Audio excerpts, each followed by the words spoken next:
Hello guys, இன்னைக்கு welcome to outcast restaurant அனிமையோட episode 4 தான் பார்க்க போகிறோம். ஸோ வீடியோக்குள்ளே போகிறதுக்கு முன்னாடி மறக்காமல் ஒரே ஒரு லைக்கை போட்டுருங்க. நீங்கள் இப்போ தான் நம்ம சேனலுக்கு வரீங்கன்னா சப்ஸ்கிரைப் பண்ணிக்கோங்க. சரி வாங்க, நம்ம டைம் மிஸ் பண்ணாமல் எப்பிக்குள்ளே போகலாம். எப்பிக்கோட ஆரம்பத்திலேயே ஒரு பொண்ணும் ஏன் எல்லாமே இப்படி மாறி போகணும் அப்படின்னு ஒரு ஹைட்லேருந்து குதிக்கிறா. ஏன் இப்படி நடக்குதுன்னு நம்ம தெரிஞ்சுக்கணும்னா பாஸ்ட்டுக்கு போகணும். பேட்சில் அவன் வந்து ரொம்ப தொலை பண்ணுறான். ரிப்போர்ட்லாம் எதுவும் சரியா இல்லை, அதெல்லாம் சரி பண்ணுன்னு. அவங்க மிஸ்டேக்கை பண்ணது எதுவும் அந்த பையன் தான். ஆனால் தலையில் கட்டுறது எல்லாமே நம்ம பேச்சல் மேல. பேச்சல் தான் இதனால விடிய விடிய எல்லாத்தையுமே அங்க சரி பண்ற மாதிரி இருக்கு. பேச்சலுக்கு என்னன்னா, காலையில இருந்து அவ ஒண்ணுமே சாப்பிடல, லஞ்சில இருந்து டின்னர் வரைக்கும் அவ எதுவுமே சாப்பிடல. அதனாலே நம்ம பேச்சலுக்கு அங்க ரொம்ப பசி எடுக்குது. எங்க பார்த்தாலும் ரெஸ்டாரண்ட் மூடி தான் இருக்கு. ரீசெண்டா ஒரு ரெஸ்டாரண்ட் ஓபன் ஆயிருக்கும் தெரிஞ்சிருக்கும். அது நம்ம ஹீரோட ரெஸ்டாரண்ட் தான். இந்த இடத்துக்கு போகும்போதும் நம்ம அட்டிலியரை க்ளோஸ் பண்ண இருப்பாளா, இதனால அவ கொஞ்சம் கஷ்டப்படுறா. நம்மளுக்கு இங்கேயும் குத்த வைக்கலன்னு. ஆமா, நீங்க என்ன கஸ்டமரா?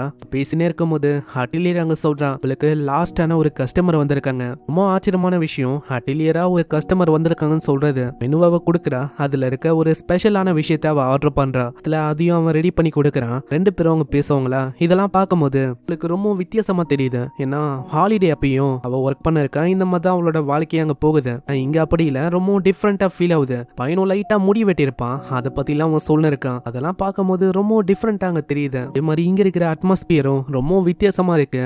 ரெஸ்டாரண்ட்டுக்கும் வரலாம் அப்படின்னு அவ டிசைட் பண்றா.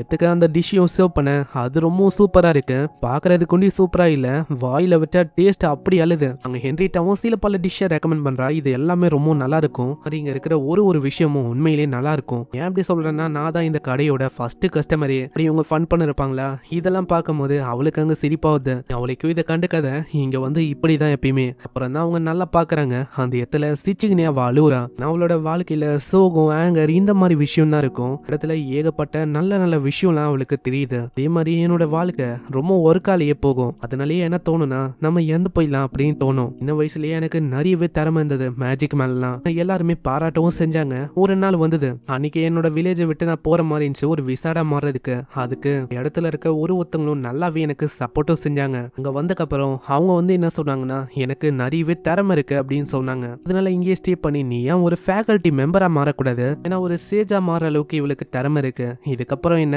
பாடியை தேடி போனேன். ஏன்னா அதனால எனக்கு பணமும் கிடைக்கும், அதை என்னால வில்லேஜ் மெம்பர்ஸுக்கும் அனுப்ப முடியும் இப்படின்னு நான் ஒரு பார்ட்டிக்கும் போய் ஜாயின் பண்ணேன். நடந்த விஷயத்த அவ சொல்லிட்டாங்க போறா. ஆனா இன்னமும் அவங்களுக்கு கவலையா இருக்கு. அவ பார்ட்டியை ஜாயின் பண்ண சொன்னால, அது வந்து நைட் மிஸ்ட்னு ஒரு பார்ட்டி தான். அந்த பார்ட்டி இருக்குல்ல, இதுக்கு முன்னாடி வீவா கூட அங்கதான் இருந்திருப்பான். வீவாவை கூட அவங்க இறந்து போ அப்படின்னு விட்டுருப்பாங்களே, இதே பார்ட்டி தான். பேச்சலுக்கும் அவங்க இந்த அளவுக்கு கஷ்டத்தை தராங்களே, அதனால அவங்களுக்கு ரொம்ப கஷ்டமா இருக்கு.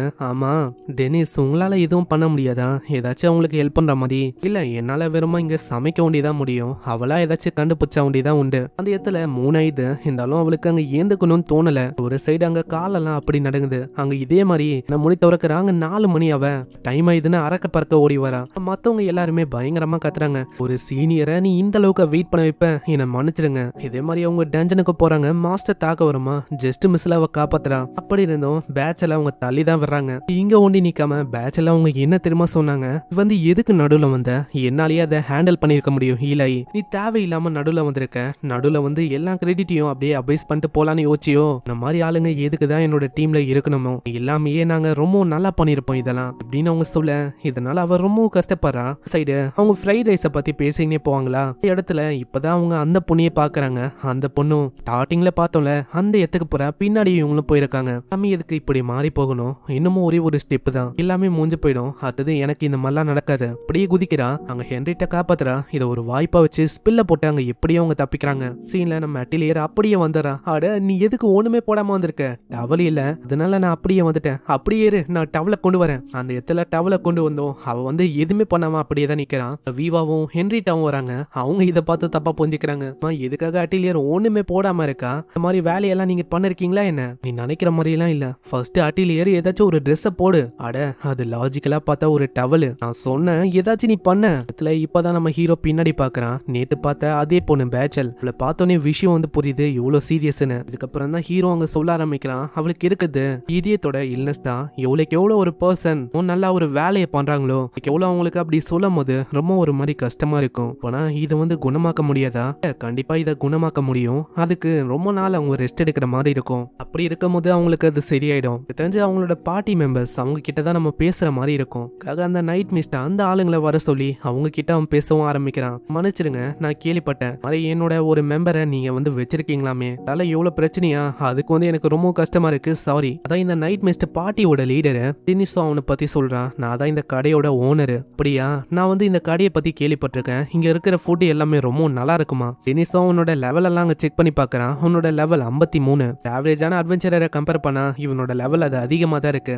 இப்பதான் புரியுது எதனால இவங்களோட பார்ட்டி இந்த டவுன்ல ரொம்ப ஸ்ட்ராங்கான பார்ட்டி அப்படின்னு சொல்லப்படுதுன்னு. அங்க டெனிஸும் டைரக்டா அங்க பாயிண்ட்டுக்கு வரான். வந்து உங்ககிட்ட சொல்ல ஆசைப்படுறது என்னன்னா, இந்த மாதிரி அவளுக்கு இப்போ ரெஸ்ட் தேவை, அதனால அவளுக்கும் அவளை வேலை வாங்காம இருக்கிறது நல்ல விஷயமா இருக்கும். அவங்க அதுக்கு கேட்கல, என்னால அப்படி பண்ண முடியாது, பேட்ச்ல எங்களோட கஸ்டடிக்கு எடுக்கிற மாதிரி இருக்கும். நான் ஏன் அப்படி சொல்றேன்னா, ஏன்னா அவளுக்குன்னு ஏகப்பட்ட வேலை பெண்டிங்ல இருக்கு. கான்ட்ராக்ட்லயும் பேட்சலோட சைன் இருக்குமா, அந்த கான்ட்ராக்ட் படி பார்த்தா ஒரு பர்சனுக்கு எவ்வளவு வேலையை இவங்க கொடுக்குறாங்களா. அதனால டைரக்டா அதை பத்தி அவன் சொல்றான். நீங்க பண்றது எதுவும் சரியில்லை, ஏன்னா யாரு வந்து இந்த அளவுக்கு வேலையெல்லாம் பாப்பா, அதெல்லாம் நீ சொல்லக்கூடாது, இந்த மாதிரி நாங்க அப்படியேதான் பண்ணுவோம். என்ன நீங்க இப்படி சொல்றீங்க, ஒரு அட்வென்ச்சருக்கு ஃப்ரீயான ஒரு இது இருக்கு, பாட்டி அவங்க ஜாயின் பண்ணலாம், விருப்பம் இல்லையா பாட்டி அவங்க லீவ் பண்ணிட்டு போயினே இருக்கலாம், அதெல்லாம் நீ சொல்லக்கூடாது, அது யாரு நீ டிசைட் பண்ண. உண்மையிலேயே ரொம்ப கேவலமானவனா இருக்க, அவளை வச்சு முடிஞ்ச அளவுக்கு நீ வேலையை வாங்க பாக்குற, அவளை பொழிஞ்சு கடைசி வரைக்கும் என்னென்னலாம் பண்ண முடியுமோ எல்லாத்தையுமே பண்ண பாக்குறல, நீலாம் ஒரு அட்வென்ச்சரர் அப்படின்னு சொல்ல உனக்கு எந்த விதமான தகுதியும் இல்ல. ஐயோ,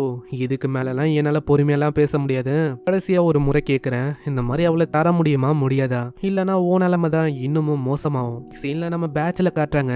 பேட்ச்லுக்கு அங்க இன்னமும் புரியல எதுக்காக என்ன காப்பாத்தினாங்க, இறந்து போயிருந்தா எல்லா விஷயமும் முடிஞ்சிருக்கும்ல, எந்த விதமான பிரச்சனையும் வந்திருக்காது. இல்ல நீங்க அப்படி சொல்லக்கூடாது, உங்களுக்குன்னு சில பல விஷயம் இருக்கு பண்ணணும்னு. ஆனா உங்களை மாதிரி தான் எனக்கும் இறந்து போகணும் அப்படின்லாம் யோசனை வந்திருக்கு. அந்த டைம்ல என்னோட நிலைமையும் ரொம்ப மோசமாச்சு, எனக்குன்னு இந்த எல்லா விஷயமும் மஞ்சு போயிடுச்சு. டைம்ல நான் ஸ்லேவா மாட்டிக்கினேன். அப்போ என்னோட மைண்ட்ல ஒரே ஒரு விஷயம் தான் அடிக்கடி தோணினே இருந்தது, நம்ம ஏன் வாழணும், நம்ம ஏன் இறந்து போக கூடாதா, போயிட்டா எல்லாமே மூஞ்ச போயிடும்ல அப்படின்னு நான் யோசிச்சேன். ஆனா ஹட்டிலேயர் ஒன்னும் இறக்கல, வாழ்க்கை சடனா அப்படியே மாறி போச்சு. அதே மாதிரி உன்னோட வாழ்க்கையை மாறும், அதனால விரமா ஒரு மீலை சாப்பிடு, அப்புறம் டிசைட் பண்ண என்ன பண்ணலான்னு. கிட்ட வேற வழியே இல்லைனா நீ வந்து அதை பண்ணலாம், நான் நீ தேர்ந்தெடுத்த அந்த டிசிஷனுக்காக கண்டிப்பா நான் உன்னை ரெஸ்பெக்ட் பண்ணுவேன். அதே மாதிரி என்ன பொறுத்த வரைக்கும் பெட்டரான டிசிஷன் என்னன்னா இறக்காம இருக்குது, அதுதான் நல்லது. இந்த சைடு அங்க இன்னமும் அவங்க மிரட்டினே இருக்காங்க. அங்க ஹீரோவும் சொல்றான், என்ன ஒரு கிங்கோ, கிங் மேல நீ பேசுற, அம்மா இல்லையா பின்ன, ஏன்னா எப்பயுமே ஸ்ட்ராங்கான பார்ட்டியா இருக்கிற நாங்க, எங்களுக்கு அதிகாரமும் பவர்ஸும் இருக்கு, அதனால யாருக்கும்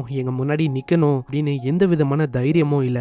ஸ்ட்ராங்கான பார்ட்டிக்கு கிரேட்டான எக்ஸாம்பிளா நான் சொன்னா சில்வர் விங், அந்த பார்ட்டியை பத்தி நான் சொல்லலாம். அவங்களுக்குன்னு ராயலிட்டி இருக்கு, அதே மாதிரி கிளைண்ட்ஸும் இருக்காங்க. ஆனா நீ வந்து அந்த மாதிரி ஒண்ணுமே இல்ல. பாவம் அவங்களுக்கு தெரியல, நம்ம ஹீரோவே அந்த சில்வர் விங் அந்த பார்ட்டியோட மெம்பரா இருந்துட்டு வந்தவன் தானே. நாங்க எவ்வளவு பெரிய பார்ட்டின்னு தெரியுமா, அப்படி இருக்கும் போது இந்த குட்டியோட இடத்த வச்சு உன்னால என்ன பண்ண முடியும். இந்த இடத்த பார்க்கும் போது இது வந்து நல்லா எரியிற ஒரு இடமா தான் தெரியுது, நல்லா பத்திக்கு எரியும் போலயே. நீங்க என்ன என்ன மிரட்டணும்னு பாக்குறீங்களா, அப்படியெல்லாம் ஒண்ணும் இல்ல. இந்த குட்டி இடத்த எரிச்சுட்டா யாரு வந்து பார்க்க போறா, யாரு கண்ணுக்கும் இந்த இடம் வந்து தெரியவும் போதில்ல. நீங்க இவங்க பேசுவாங்களா அந்த இடத்துல. டெனிஸோட ஃபார்மரான பார்ட்டி மெம்பரு கைட்டு அவ வரா. அவளும் வந்தவனே, ஹே டெனிஸ், உன்னை நான் பார்த்து ரொம்ப நாள் ஆச்சுடா, நான் எவ்வளவு தூரத்துக்கு வந்திருக்கேன், எனக்காக ஒரு மீலை கூட நீ சர்வ் பண்ண மாட்டியா, இப்போ நான் கொஞ்சம் இம்பார்ட்டன்டான ஒரு கான்வர்சேஷன்ல இருக்கேன், அப்புறமா உனக்கு பண்றேனே. ஹே ராயல் கேபிட்டலை விட்டு எவ்வளவு தூரம் வந்திருக்கேன், அட்லீஸ்ட் எனக்காக ரொம்ப ருசியான ஒரு மீலை கொடுக்க மாட்டியா என்ன. ஆல்ரெடி சொல்லிட்டேன் இந்த மாதிரி இவன் கூட பேசணும். இதுல இப்பதான் அவரு பாக்குறாரு அந்த முடி, 2 ஸ்வாடு, பின்னாடி இருக்க அந்த சிம்பிள் பார்த்தோன்னே பச்சையா தெரியுது, இந்த சில்வர் விங் அந்த பார்ட்டியில இருக்க ஒரு வாய்ஸ் கேப்டன் தான் இவனு. ஆனா எனக்கு புரியாத விஷயம் என்னன்னா, இவளுக்கும் இவனுக்கும் என்ன ரிலேஷன்ஷிப் இருக்கும், இந்த இடத்துல இப்படி யோசிப்பாங்களா. அங்க ஹீரோவும் சொல்றான், உண்மையை சொன்னா எனக்கு ஒன்னும் கூட ஃபைட் பண்ணணும் அப்படின்லாம் இல்ல. இன்னும் பேசும்போதே அவ பின்னாடி இருக்க அந்த பையனை பூச்சி கத்துறான். இது வந்து யாரு, ரொம்ப அழகான ஒரு பொண்ணு இருக்கீங்க. கைட், அது ஒன்னும் பொண்ணு இல்ல, அது ஒரு பையன். இப்பதான் நம்ம வீவாவே கேக்குறான், உங்களுக்கு எப்படி இவரை நல்லா தெரிஞ்சிருக்கு, உங்க 2 பேருக்கும் என்ன ரிலேஷன்ஷிப்பு. அப்பனா டெனிஸ், இந்த மாதிரி நீ எதையுமே இவங்க 2 பேர்கிட்டயும் சொல்லலையா, சொல்லாத, உங்க 2 பேருக்கும் தெரிய வேணாம், அதெல்லாம் அவ கேட்காம சொல்லிவிட்டாரா. நம்ம டெனிஸ் இதுக்கு முன்னாடியே சில்வர் விங் பார்ட்டில இந்த ஒரு ஃபார்மரான மெம்பரு, முக்கியமா எனக்கு ஒரு பார்ட்னரா இருந்தவன். கேட்கிற எல்லாருமே அங்க ஷாக் ஆகுறாங்க, முக்கியமா ஹென்ரிட்டா, மத்தவங்க அங்க கத்த ஆரம்பிச்சுறாங்க, இன்னது உண்மையான. அந்த அளவுக்கு புரியுது சில்வர் விங்கோட ஃபார்மரான மெம்பருன்னு. கிட்ட பகச்சுக்குன்னா கண்டிப்பா பிரச்சனை இன்னமும் அதிகமாகும் புரியுமா. அதனால டைரக்டா பின்னாடி இருக்க மத்தவங்க கிட்டயும் அவன் சொல்லிடுறான், நான் பார்த்துன்னு இருக்கீங்க, சீக்கிரம் எரிங்க இத. அது அவங்க எச்சறாங்க. அங்க இன்னமும் நம்ம டென்னிஸுக்கு புரியல. ஆமா என்ன ஆச்சு, அவங்க ஏன் இப்படி பண்ணாங்கன்னா கண்டிப்பா இவன் கிட்ட பகச்சிக்கினா இது ஒரு பெரிய பிரச்சனையா அமையும், அவங்க விரும்பல அப்படி பண்ணணும்னு. அதனாலயே அங்க போகும்போது சொல்றாங்க, இந்த மாதிரி நாங்க வந்து ப்ரே பண்றோம் அவளுக்காக சீக்கிரமா ரெக்கவர் ஆயிடணும்னு. டென்னிஸ் இதை எதிர்பார்க்கல, விஷயம் எவ்வளவு அசால்ட்டா சால்வ் ஆகும்னு. எனக்கு தெரிஞ்சு அவங்க இந்த பிரச்சனையில மாட்டக்கூடாதுன்னு நினைச்சுதான் இப்படி பண்ணிருக்காங்கன்னு நினைக்கிறேன். ஏதோ ஒண்ணு அவன் ஓ கூடிய பிரச்சனையை உருவாக்கலாம் அப்படின்னு பார்த்தானா, வேணா சொல்லு, அவனை இந்த கிங்டம் விட்டே நான் தூக்கிடுறேன், அந்த மாதிரி என்னால பண்ண முடியும், எனக்கு தெரியும் நீ அந்த மாதிரி பண்ணலான்னு, ஆனா அப்படி பண்ண வேணாம், ஏன் தான் நீ இப்படி இருக்கியோ, ஆனா ஏதோ ஒண்ணு உண்மையை சொன்னா நீ இப்படி இருக்கதும் எனக்கு ரொம்ப பிடிச்சிருக்கு தெரியுமா, சரி உனக்கு என்ன வேணும் அதை வந்து சொல்லு. அதுக்குள்ள அட்டிலியர் வரா, டென்னிஸ் அதுக்காக டெய்லி ஸ்பெஷலா கொடுக்க முடியுமா, அதே விஷயத்தை தான் அந்த கேட்டும் கேக்குறாங்க. அந்த விஷயத்தை கொடுக்க அது வேற லெவல்ல ருசியா இருக்கு. அதை அவ சாப்பிட்றா, அவளுக்கு ரொம்ப சந்தோஷமாவும் ஃபீல் ஆகுது. எனக்காக நீ இதை சாப்பிட்டு முடிப்பேன்னு நினைக்கிறேன். தினம் இவங்க சாப்பிட்றாங்க. இங்கே இந்த எபிசோட முடியுது. இந்த எபிசோடு உங்களுக்கு பிடிச்சிருக்கும்னு நினைக்கிறேன். பிடிச்சிருந்தா மறக்காம ஒரு லைக்கை போட்டுருங்க. நீங்க இது வரைக்கும் நம்ம சேனலுக்கு சப்ஸ்கிரைப் பண்ணலையா, சப்ஸ்கிரைப் பண்ணிக்கோங்க. இதுக்கு மேலதான் இன்னமும் வேற லெவல்ல போகும். ஸோ பார்க்கலாம் என்ன ஆகுதுன்னு. ஸோ நெக்ஸ்ட் எபிசோட்ல நான் உங்களை சந்திக்கிறேன். தேங்க்யூ ஃபார் வாட்சிங். சாய்னரா.